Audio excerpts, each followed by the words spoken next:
तो बहुत बहुत स्वागत करता हूं आपका माइक्रोसॉफ्ट एक्सेस सीखने की सीरीज में। जैसा कि आपने थंबनेल पर देख लिया होगा, बहुत ही डिटेल्ड वीडियो है ये हमारी। तो आपको जो भी इस तरह की डिटेल वीडियो चाहिए तो एक ही वीडियो में क्यों ना इसको कवर किया जाए। तो पूरा का पूरा जो माइक्रोसॉफ्ट एक्सेस है मैंने एक वीडियो में कवर करने की कोशिश करी है। आई होप कि आपको पसंद आएगी। आइए चलिए स्टार्ट करते हैं। देखिए, जो माइक्रोसॉफ्ट एक्सेस है ना, ये एक डाटाबेस है। और अगर नॉर्मल डेटाबेस की बात करें तो बहुत ही ज्यादा इजी है, बहुत ही ज्यादा आसान है और इजिली आप इस पर काम कर सकते हैं। तो इसके लिए ये काफी पॉपुलर है। इसके फाइल की जो एक्सटेंशन होती है ना, वो .accdb होती है। ठीक है, अब यहां से हमको नया डेटाबेस बनाना है कि एक डेटाबेस हमने स्कूल का डेटाबेस बनाया हुआ है, तो ये यहाँ पे शो कर रहा है और ये कुछ इस प्रकार से दिख रहा है। यहाँ पे देखिए, ये देख सकते हैं। यहाँ पे बहुत सारे नेम हैं, बाकी यहाँ पर फीस वगैरह की डिटेल है और इसमें यूनिक की भी मैंने डाली हुई है। तो ये पुराना सॉफ्टवेयर है, हम फिलहाल नए की बात करेंगे। तो यहाँ से फाइल पे जाएंगे और यहाँ से न्यू पे जाके और नया ब्लैंक डाटाबेस ले लेंगे। यहाँ से देखिए, ये सारे टेम्पलेट्स हैं। नीचे जो दिख रहा है ना, ये सारे टेम्पलेट्स हैं। तो इनका यूज करके आप देख सकते हैं कि कितने बेहतरीन तरीके से सॉफ्टवेयर्स बनाए जा सकते हैं। ठीक है, जैसे टाइम एंड बिलिंग है, ठीक है, या व्हीकल मेंटेनेंस है, या सेल्स पाइपलाइंस है, जो भी सॉफ्टवेयर इसमें है। तो एक जो है, आप जैसे होम डिलीवरी ही है, तो आप इस पर क्लिक करेंगे तो आप देखेंगे कि यहाँ पर ये आएगा इन्वेंट्री। ठीक है, यहाँ पे ओके कर दीजिएगा तो ये पूरा का पूरा सॉफ्टवेयर जो है आपके सामने आ जाएगा। इनेबल कंटेंट कर लीजिएगा। अब यहाँ पर आप देख पाएंगे कि यहाँ पर एक आपको ऐसे दिख रहा होगा, ये न्यू एसेट। तो जैसे इस पे क्लिक करेंगे तो ये एक बड़ी सी विंडो ओपन हो जाती है और फिर आप इसमें काम कर पाएंगे। तो इस तरह की चीजें भी हम आज के इस क्लास में करके देखेंगे, यानी बेसिक टू एडवांस, यानी क्लास 8 क्लास 7 के लेवल से लेकर के और आप सॉफ्टवेयर डेवलपमेंट तक कहें तो ये पूरी की पूरी वीडियो इसी के ऊपर बेस्ड है। ठीक है, चलिए आइए स्टार्ट करते हैं। सबसे पहले क्या करना है, एक जो है ब्लैंक डेटाबेस लेना है। तो ब्लैंक डेटाबेस लेने के लिए क्या करना पड़ेगा, इन सबको क्लोज कर देते हैं। क्लोज करते हैं, देखिए ये पूरा क्लोज हो गया। तो फिर अगर ओपन करना रहेगा तो आप यहां से भी ओपन कर सकते हैं। एक्सेस टाइप करेंगे, एक्सेस यहां पर आ जाएगा, जो भी आपके पास एक्सेस का वर्जन होगा, है ना। लेकिन अगर आप चाहते हैं कि हम कमांड प्रॉम्प्ट से ओपन करें तो रन कमांड से ओपन करें तो विंडोज के साथ R प्रेस कीजिएगा और यहाँ टाइप कीजिएगा MS एक्सेस और एंटर कर दीजिएगा। तो यही माइक्रोसॉफ्ट एक्सेस ओपन हो जाता है और यहाँ पर आपको ब्लैंक डाटाबेस पे जाना है, क्लिक करना है। क्लिक करके यहाँ पर आप चाहे तो डेटाबेस का नाम बदल लीजिएगा। जैसे मान लीजिए कि हम यहाँ पर प्रोडक्ट का डेटाबेस बना रहे हैं, तो ये हो जाएगा प्रोडक्ट। ठीक है, और यहाँ D कर देते हैं। D करने से क्या होगा कि पहचान होती है कि ये प्रोडक्ट का ही डेटाबेस है। D यानी डेटाबेस। ठीक है, क्लिक कर दीजिए। अब कह रहा है कि ऑलरेडी एग्जिस्ट है, तो यहाँ प्रोडक्ट D1 कर लेते हैं। कोई बना होगा पहले से, तो इस वजह से ये नहीं आ रहा है। ठीक है, कॉन्फ्लिक्ट कर रहा है, तो प्रोडक्ट D1 कर दिया। अब ये जो है ना, बिल्कुल एक्सेल से डिफरेंट। आप देखेंगे एक्सेल में चीजें कुछ इस प्रकार से होती है। देखिए ये एक्सेल है, तो एक्सेल में तो बिल्कुल ही अलग है, एक्सेल से बिल्कुल अलग है ये। और यहाँ पर कीज का फैक्टर पाया जाता है, अलग अलग कीज होंगी। देखिए एक्सेल ये है और एक्सेस ये है, तो कहाँ डेटा टाइप करना है, कहाँ टाइप करिएगा, कैसे टाइप करिएगा, ये देखिए, ये देख रहे हैं, कैसे टाइप करिएगा, कैसे लिखिएगा। ऊपर हेडिंग देना है, तो एक्सेल में तो आप हेडिंग वगैरह देते हैं ना। अब यहाँ पे लिखना है कुछ, यहाँ पे डबल क्लिक करते रहिए, आप कुछ भी टाइप करिए, टाइप ही नहीं होगा। तो एक्सेल से बिल्कुल अलग है। ठीक है, और इसके फाइल की एक्सटेंशन होती है .accdb, जबकि एक्सेल की क्या होती है, एक्सेल की होती है .xls या .xlsx भी हो सकती है। ठीक है, तो ये तो एक्सटेंशन का डिफरेंस रहा। फिलहाल हम टेबल पे आएंगे और यहाँ से व्यू पे जाएंगे। देखिए दो व्यू दिखेगा आपको, एक डिजाइन व्यू, एक डाटा शीट व्यू। तो डाटा शीट व्यू में जाएंगे, क्लिक करेंगे और बल्कि डिजाइन व्यू में जाएंगे और डिजाइन व्यू पे क्लिक करके यहां से आएंगे और यहां से आकर के नाम, यहां पर हम इसको एक टेबल बनाएंगे। तो टेबल को नाम क्या देंगे, तो सपोज कीजिए हम प्रोडक्ट का बना रहे हैं डेटाबेस, तो यहां लिख देंगे प्रोडक्ट टी, यानी प्रोडक्ट की टेबल। तो ये हमने दे दिया। अब देखिए जो हमने लिखा था, टाइप किया था, उसमें अपने आप फील्ड 1 फील्ड 2 आ रहा है ना। यहां पर क्या करेंगे, यहां पर आईडी ही रहने देते हैं, प्रोडक्ट की आईडी सपोज की जाएगा और यहां पर अलग अलग डेटा टाइप मिलेंगे आपको, है ना। तो ये डेटा टाइप है, बहुत सारे डेटा टाइप, शॉर्ट टेक्स्ट है, लॉन्ग टेक्स्ट है, नंबर है, लार्ज नंबर है, डेट एंड टाइम है, डेट एंड टाइम एक्सटेंडेड है, करेंसी है, ऑटो नंबर है, यस और नो डेटा टाइप है, वैल्यू ऑब्जेक्ट है, हाइपरलिंक है, अटैचमेंट है, कैलकुलेटेड है, लुकअप विजार्ड है। इसकी मदद से एक आप सॉफ्टवेयर अच्छा खासा डेवलप कर सकते हैं इजीली। ठीक है, फिलहाल तो इसको रहने देते हैं।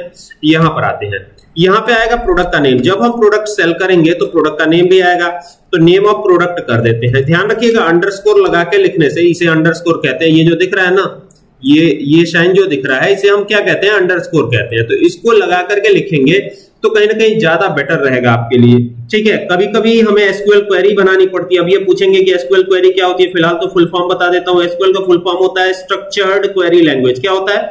स्ट्रक्चर्ड क्वेरी लैंग्वेज, है ना। तो स्ट्रक्चर्ड क्वेरी लैंग्वेज जो है एसक्यूएल का फुल फॉर्म होता है। जहां पर आएगा ना प्रोडक्ट की प्राइस, ठीक है, तो जब हमको एसक्यूएल क्वेरी बनानी पड़ती है तो दिक्कत हो सकती है, तो इसी वजह से यहाँ अंडरस्कोर लिख के चल रहा हूं, ठीक है। अब यहाँ पे चाहे तो आप नंबर भी रख सकते हैं, लेकिन हमारे पास एक अच्छा ऑप्शन है करेंसी का, ठीक है। ये आपको एसक्यूएल सर्वर में शायद करेंसी माई एसक्यूएल में नहीं मिलता है, तो यहाँ पे करेंसी कर लेते हैं हम। और यहाँ पे करेंगे क्वांटिटी, जो भी प्रोडक्ट होगा उसकी क्वांटिटी आएगी। तो क्वांटिटी को हम डेसिमल में भी लिखना चाहते हैं, तो डेसिमल में लिखने के लिए यहाँ पे देखिए फील्ड प्रॉपर्टी में आके और यहां से जाके फील्ड साइज को क्या बनाएंगे, डबल बनाएंगे। ये डबल बना दिया और यहां पे क्या कर देंगे, total price, PRIC, total price, ठीक ना। और यहां से जाकर के कैलकुलेटेड डेटा टाइप का इस्तेमाल कर लेंगे और यहां पे जब आएंगे ना तो यहां पे स्क्वायर ब्रैकेट के अंदर लिखेंगे क्या, price, PRIC, price multiply by quantity, QTY। ये हो गया प्राइस मल्टीप्लाई बाई क्वांटिटी और ओके कर दीजिएगा। और ओके करने के बाद यहां पे जब आते हैं तो यहां पर हमें क्या करना है, टैक्सेशन लगाना है, टैक्स लगाना है, ठीक है। तो टैक्स कैसे लगाएंगे, तो यहां पे लिखेंगे टैक्स, ठीक है, टैक्स लिख दिया। अब टैक्स कितना आएगा, तो टैक्स आएगा परसेंट में। यहां पर इसको रख लीजिएगा नंबर और ना यहां से लॉन्ग इंटीजर को बना लीजिएगा डबल, और डबल बनाने के बाद यहां पे आकर के फॉर्मेट, ये आपको फॉर्मेट दिख रहा होगा, है ना। डबल बना लेने से ये फायदा है कि डेसिमल वैल्यू एंटर करने देगा। और यहां पर फॉर्मेट पे आएंगे ना, तो फॉर्मेट पे जैसे ही आएंगे तो यहां पर आएगा परसेंटेज। क्या आएगा, परसेंटेज आएगा। ये परसेंटेज हो जाएगा और यहां पर क्या होगा, यहां पर जो भी हम टैक्स डालेंगे वो परसेंट में अपने आप आ जाएगा। और उसके बेस पे हमको टोटल टैक्स अमाउंट कैलकुलेट करना है। टोटल टैक्स, अंडरस्कोर लगा के लिखते हैं, टैक्स गैप नहीं देना होगा, ठीक है। टैक्स अमाउंट करेंगे, टैक्स अमाउंट, ये हो जाएगा अमाउंट AMOUNT। तो ये हो गया टोटल टैक्स अमाउंट। और टोटल टैक्स अमाउंट का क्या है, यहाँ पे कैलकुलेट होगा ये, तो कैलकुलेटेड डेटा टाइप का इस्तेमाल कर लेंगे, है ना। और ये आ गया। अब यहां पर आप देखेंगे कि यहां पर एक्सप्रेशन बिल्डर ओपन हुआ है। अब यहां पे एक स्क्वायर ब्रैकेट बना लीजिए और टोटल प्राइस के अंदर ही टोटल टैक्स हमारा छिपा होगा कहीं ना कहीं, है ना।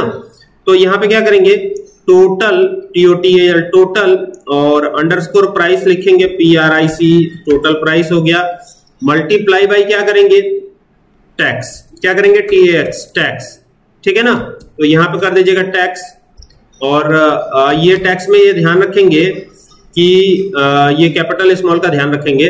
और ये हो गया, ओके कर दीजिएगा। ओके कर देने के बाद क्या होगा, जैसे ही ओके करेंगे तो ये काम हो गया, है ना। अब यहां से व्यू पे क्लिक करेंगे और यहां से यस करेंगे तो आप देखेंगे कि ये जो है हाँ, तो यस कर दीजिए, यहां से इसको भी यस करिए, यस कर दीजिए, यस करिए। तो ये देखिए ये कुछ ऐसे आएगा, ठीक है। जो हमने लिखा था उल्टा सीधा जो भी लिख रहे थे, हम कोशिश कर रहे थे लिखने की, वो चीज यहाँ पे आ रही है, देख रहे हैं। तो अभी क्या करना है, अभी यहां से इसको चेंज करना है, नेम ऑफ प्रोडक्ट करना है। तो नेम ऑफ प्रोडक्ट में हम क्या लिखते हैं, यहाँ पे आलमंड, आलमंड लिख दिया, ठीक है। और ये है 900 रुपए किलो, ठीक है, प्राइस 900 रुपए प्रति किलो है, ठीक है, प्रति किलो के भाव से लिख रहे हैं। मान लीजिए कि 3 किलो सेल किया गया तो उसकी प्राइस अपने आप आएगी।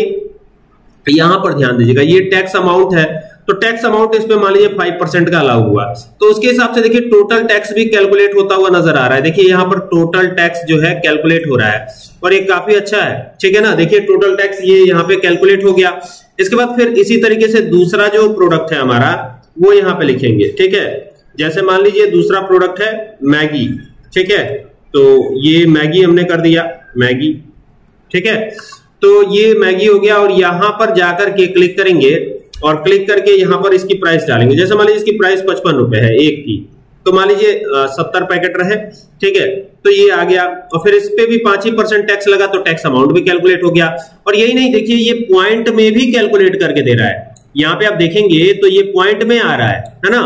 इसके बाद अगला है आपका जो प्रोडक्ट है उसका नाम है यहाँ पे करते हैं सैगो, ठीक है, सैगो साबूदाने को बोलते हैं। आप चाहे तो लिख सकते हैं साबूदाना, हिंदी में भी टाइप कर सकते हैं, नो प्रॉब्लम। यहाँ पे अगर मैं गूगल इनपुट टूल्स शायद होगा हमारे में तो हिंदी में भी टाइप कर लेंगे। देखिए ये रहा, तो यहाँ पे साबूदाना ऐसे हिंदी में, ठीक है, देखिए आ रहा है ना हिंदी में, तो यहाँ पे हिंदी में टाइप कर लीजिए। और यहाँ पर ये प्रति किलो आएगा कितने, 400 रुपए प्रति किलो के हिसाब से। और यहाँ पे 6 किलो का भाव, और उस पर जो है मान लीजिए इस पे 10% का टैक्स है सपोज कीजिए, तो यहाँ पर उसके हिसाब से आ जाएगा, ठीक है। इसके बाद हम यहाँ करते हैं काजू। काजू, अब ये सब हिंदी में, देखिए यहाँ पर देख रहे हैं, तो ये काजू यहाँ पे लिखा हुआ है। और यहाँ पर आइए और फिर अब इसका प्राइस लिखिए। इसका प्राइस है 1200 रुपए प्रति किलो। और यहाँ पे 60 किलो की बात हो रही है, तो यहाँ पे देखिए सारा डिटेल आता हुआ नजर आ रहा है। टैक्स डालेंगे तब आएगा, तो टैक्स यहाँ आपको डालना होगा हर बार, तो ये टैक्स डाल दीजिए। तो ये आ गया इस तरीके से, देख रहे हैं कितनी आसानी से आता चला जा रहा है। इसी प्रकार से आपको कार्य करना है, यही चीज आपको फॉलो करनी है, इसी प्रकार से कार्य करना है। तो ये तो एक टेबल बन गई हमारी। टेबल बनाने के बाद बहुत सारा काम बाकी रहता है, सिर्फ टेबल से काम थोड़ी ना होगा, ठीक है। वैसे तो आप चाहे तो इसको प्रिंट कर सकते हैं, यहां से जाके इसको प्रिंट कर देंगे। तो यहाँ देखिए प्रिंट प्रीव्यू में दिखा देता हूं इसका, ये ऐसा दिखेगा, ये देखिए ऐसा, देख रहे हैं। चाहे तो ऊपर जो है आप चेंज कर सकते हैं, यहाँ पे आप देखेंगे तो ये आपको दुकान का नाम आप चाहे तो दे सकते हैं। और यहाँ पे देखिए ये क्या कह रहा है, एक्सपोर्ट टू, अगर इसको एक्सेल शीट में कन्वर्ट करना चाहते हैं तो कन्वर्ट कर सकते हैं। यहाँ पे जाएंगे, क्लिक करेंगे, यहाँ से ओके करेंगे तो ये एक्सेल शीट में भी कन्वर्ट होगा, एक्सपोर्ट हो जाएगा, ठीक है। यहाँ पे आपको देना होगा, डिस्क्रिप्शन चाहे तो दे सकते हैं। तो फिलहाल तो हमने बता दिया कैसे एक्सेल शीट में कन्वर्ट होगा। फिलहाल बाहर आते हैं, फिलहाल हमको यहीं रहना है क्योंकि यहाँ पर काम करना ज्यादा कन्वीनियंट है इन कंपैरिजन टू एक्सेल, ठीक है ना। तो ये हो जाएगा इस प्रकार से। और ये सारी चीजें और भी प्रोडक्ट अगर आप डालना चाहें तो डाल सकते हैं, है ना। जैसे मान लीजिए यहाँ पे अजवाइन करना चाहते हैं, यहाँ लिखना चाहते हैं अजवाइन, अजवाइन, ये हो गया अजवाइन, ठीक है। तो ये अजवाइन आ गया। और यहाँ पे आते हैं तो ये जो है यहाँ पे देखिए 1300 रुपए प्रति किलो के हिसाब से है, तो यहाँ पे आए और 60 किलो मंगा लिया तो ये आ गया। अब इस पर भी 5% टैक्स है, तो देखिए ये इस प्रकार से आ रहा है और हिंदी में हम टाइप कर रहे हैं, देख रहे हैं। इसके बाद फिर आते हैं अगला। अब मान लीजिए इंग्लिश में कर रहा हूं तो फिर यहां से आप चेंज कर लीजिए, गूगल इनपुट टूल्स हटा लीजिए, इंग्लिश इंडिया कर लीजिए, फिर आ जाइए यहाँ पर। अब यहाँ पर अगले प्रोडक्ट की बात आएगी, तो यहाँ पर मैं एक प्रोडक्ट आता है कॉर्न फ्लैक्स, कॉर्न फ्लैक्स, ये हमने कर दिया कॉर्न फ्लैक्स, ठीक है। और यहाँ पर इसकी प्राइस कितनी है, 150 रुपए का एक पैकेट है, ठीक है। तो मान लीजिए हमारे पास 10 पैकेट है तो 10 पैकेट की प्राइस आ जाएगी। और इस पर जो टैक्स है ना, सपोज कीजिए कि 10% है, 10%, ठीक है। सपोज कर लीजिए, जैसे ये मैं अलग अलग लगा के बता रहा हूँ, कॉर्न नहीं होता है, कॉर्न होता है, ये सही कर लीजिएगा, ये कॉर्न फ्लैक्स है। तो इस प्रकार से ये सारी चीजें आती चली जाएंगी, है ना। यहाँ पे अगर हम इसका टाइटल चेंज करते हैं, जैसे प्रोडक्ट टी दिया है हमने, यहाँ पर हम दुकान का या शॉपिंग मॉल का नाम दे दें तो वो ही आएगा ऊपर। जैसे यहाँ पर अगर मैं इसको सेव एज करता हूं और यहाँ पे क्लिक करके और इसको देखिएगा, ये यहाँ पे ये सेव एज का ऑप्शन आ रहा है ना, क्लिक करिए, यस करिए। तो अगर मैं इसको किसी और नाम से सेव कर देता हूँ, जैसे प्रोडक्ट डी यहाँ पे सेव किया हुआ है, मैं इसको किसी और नाम से सेव कर दूं तो ये किसी और नाम से आएगा। तो जिस भी नाम से सेव करेंगे उसी नाम से आएगा। और प्रिंट देना भी कितना आसान है इसमें, देखिए प्रिंट देने के लिए कुछ करना ही नहीं है, ये बना हुआ है, कंट्रोल के साथ पी प्रेस कीजिए तो ये प्रिंट हो जाएगा। और अगर आप प्रीव्यू देखना चाहते हो तो यहां से जाइए, प्रिंट पे जाइए और ये देखिए प्रिंट प्रीव्यू है, तो ये प्रिंट प्रीव्यू दिखाएगा कि इस प्रकार से आपका ये प्रिंट होके आएगा, देख रहे हैं। और किस डेट में आ रहा है ये भी दिखा रहा है। अगर आप टेबल का नाम चेंज करना चाहे, बदलना चाहे तो बदल सकते हैं, वो भी बदल सकते हैं। यहां से जाके राइट क्लिक कीजिएगा, पहले टेबल को क्लोज कर लीजिएगा, ये ध्यान रखिएगा, और फिर यहां से इसको रीनेम कर लीजिएगा। रीनेम में जैसे मान लीजिए मॉर्निंग स्टोर, ये हमने कर दिया मॉर्निंग स्टोर, इस टेबल का नाम ही मॉर्निंग स्टोर कर दिया। तो जब अब इसको प्रिंट करेंगे ना, ये देखिए, ये डबल क्लिक किया, यहाँ पे आए, कंट्रोल के साथ पी किया, सॉरी कंट्रोल के साथ पी नहीं बल्कि यहाँ से चलेंगे, ये आए यहाँ से और प्रिंट पे गए और ये प्रीव्यू देखिए, तो यहाँ पे देखिए, यहाँ पे मॉर्निंग स्टोर ही लिखा हुआ आएगा, देख रहे हैं। और ये इस प्रकार से आपको दिखेगा, है ना। आप चाहे तो इसको पीडीएफ में बदल सकते हैं, ईमेल पे भेज सकते हैं, है ना। बहुत सारी चीजें हैं जो आप आराम से कर सकते हैं। तो ये टेबल बनाने की बात रही। टेबल बनाना काफी आसान है और मैंने आपको कैलकुलेट भी करके दिखाया, इनके सारे डेटा टाइप्स के बारे में भी बताया कि इनके सारे डेटा टाइप्स वगैरह क्या है। तो इस प्रकार से कुछ ये हो जाएगा। आई होप कि आपको सारी बातें समझ में आ रही होंगी कि कैसे कैसे क्या क्या चल रहा है ना। चलिए आगे बढ़ते हैं, और आगे जो है कुछ और चीजें और भी टेबल्स बनानी है। जैसे कस्टमर की टेबल है, तो कस्टमर की टेबल भी बनेगी। तो कस्टमर की टेबल बनाने के लिए क्या करना पड़ेगा, ये देखना पड़ेगा।